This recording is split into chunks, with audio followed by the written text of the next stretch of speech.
Bonjour les mamans, bonjour les futures mamans, bienvenue à ma chaîne. Aujourd'hui, on va parler des fesses rouges.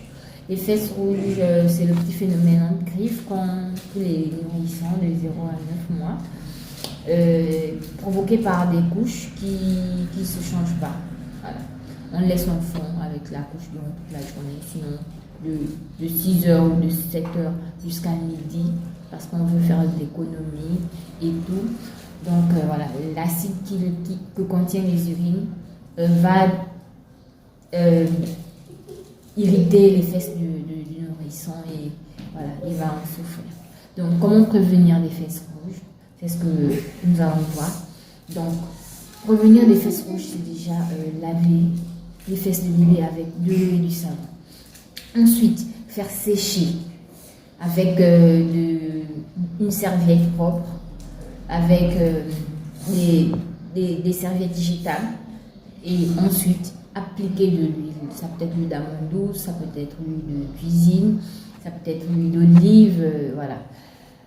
Et ensuite, porter la couche et changer régulièrement le petit. Voilà. Pour celles-là qui ont déjà des enfants qui souffrent des fesses rouges, moi, ma fille en a souffert.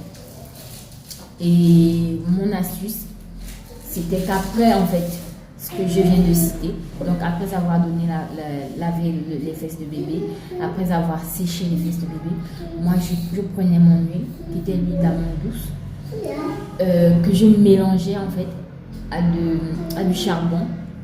Je faisais écraser un morceau de charbon parce que j'avais pas forcément l'huile d'amande noire qui sort en fait du feu. C'est noir. On appelle ça le maningou chez nous. Voilà. Donc j'avais pas le maningou, mais j'avais l'huile d'amande qu'on vend en pharmacie. Donc je prenais du charbon que je faisais écraser. Ensuite je mélangeais à de l'huile. Ensuite j'appliquais sur ma fille. Au bout de 3 jours, régulièrement, lorsque l'enfant fait pipi, on le change, on applique ce mélange sur les fesses de bébé, ça disparaît, c'est automatique. Donc voilà, plus besoin de souffrir parce que moi les pommades n'ont pas marché. Donc un autre conseil, bannissez les lingettes. Les lingettes avec les rougeurs, c'est pas hygiénique. On peut utiliser des lingettes lorsqu'on va à la PMI, on va à un rendez-vous chez le pédiatre. Mais lorsqu'on revient à la maison, les lingettes sont à bannir. Si possible aussi, laissez l'enfant aérer sa quéquette. Mesdames, à la maison, on n'est pas obligé de mettre l'enfant les couches. Il peut faire pipi, ensuite on passe la serpillière. Ça, c'est vraiment important. Donc, merci de m'avoir suivi et je vous